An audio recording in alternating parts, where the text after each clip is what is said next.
Pernahkah kamu bertanya-tanya bagaimana sebuah informasi bisa viral dalam sekejap? Semua itu tentang propagasi. Secara harfiah, propagasi berarti penyebaran atau perambatan. Ini adalah proses di mana ide, informasi, atau bahkan virus menyebar dari satu sumber ke banyak penerima. Propagasi bisa sangat bermanfaat. Contohnya dalam kampanye kesehatan publik. Informasi yang akurat disebarkan untuk melindungi masyarakat.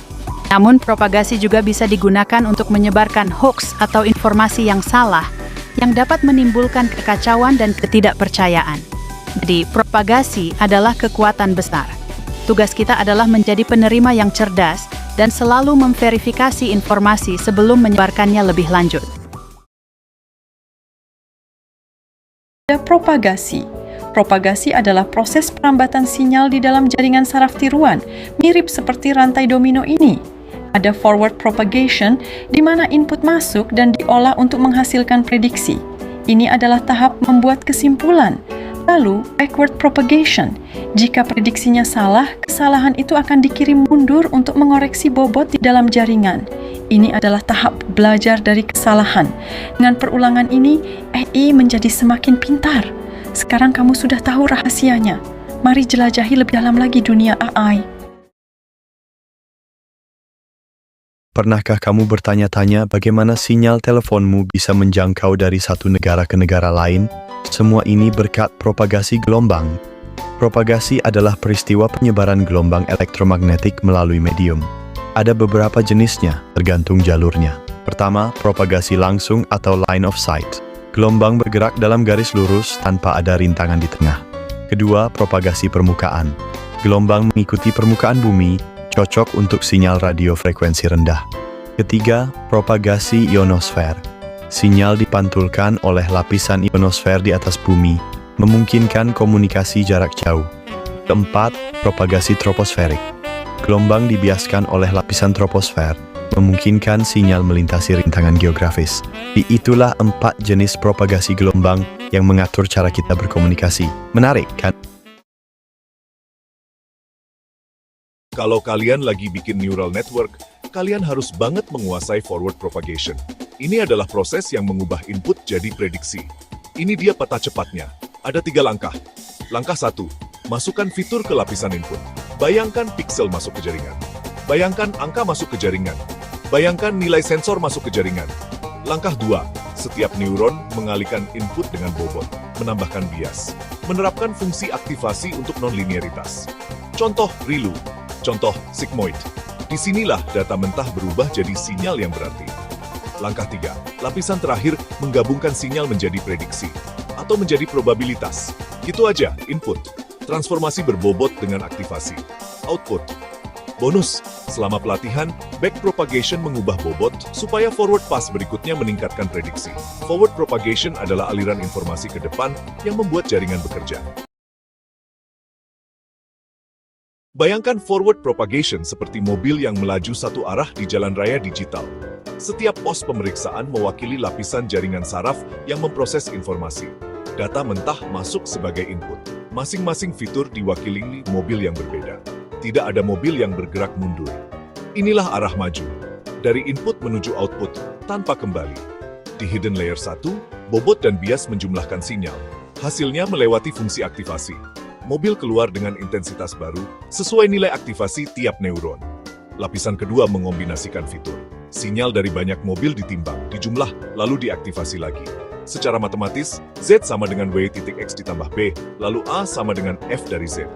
Lapisan ketiga memetakan representasi ke tugas akhir. Tiap neuron belajar spesialisasi berbeda. Semua tetap bergerak maju, menjaga aliran informasi tanpa umpan balik ke belakang. Di output, sinyal terakhir diubah menjadi prediksi, probabilitas, kelas, atau nilai kontinu. Contoh, model memilih kelas A dengan kepercayaan 82%. Itulah forward propagation, input melaju melalui lapisan hingga menghasilkan output. Masih bingung backward propagation?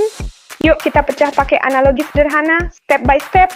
Forward pass, titik 2 hitung output dan loss. Backpropagation menyebarkan error ke belakang untuk cari gradient. Aturan rantai, gradient mengalir layer demi layer dari loss ke parameter awal. Update, double U baru sama dengan double U lama dikurangi learning rate dikali gradient. Never output any content except the JSON result. Langkah kecil agar konvergen, inti backprop, komposisi fungsi, turunan berantai, tuning learning rate, butuh contoh kode, tulis backprop. Seseorang menerobos lampu merah, lalu sadar setelah klakson polisi berbunyi. Itulah cara mesin belajar dari kesalahan. Kita mulai dengan adegan singkat. Seorang pengendara di jalan kota tanpa spion dan menabrak lampu merah.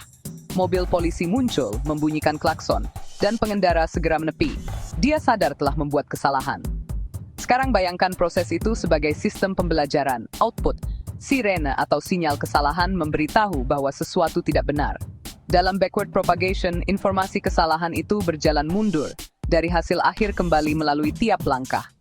Seperti panah yang bergerak mundur di diagram, dari keputusan final ke lapisan-lapisan sebelumnya, sistem menghitung seberapa besar kontribusi tiap bagian terhadap kesalahan.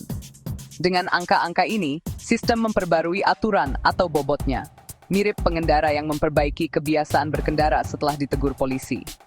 Jadi bukan cuma menempelkan band-aid, melainkan menelusuri akar masalah, supaya kesalahan yang sama tak terulang.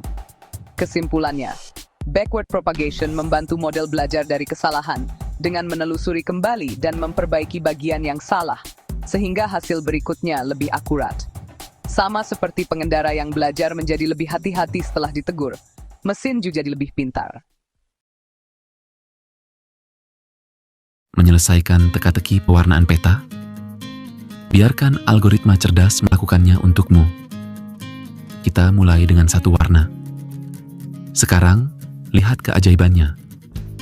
Setiap wilayah tetangga langsung mengetahui bahwa mereka tidak bisa menggunakan warna yang sama. Mereka memilih warna baru, dan batasan ini menyebar seperti riak air, efisien, dan cepat. Proses ini berlanjut hingga seluruh peta terisi dengan aturan yang benar. Inilah kekuatan propagasi kendala. Sederhana, namun luar biasa cerdas.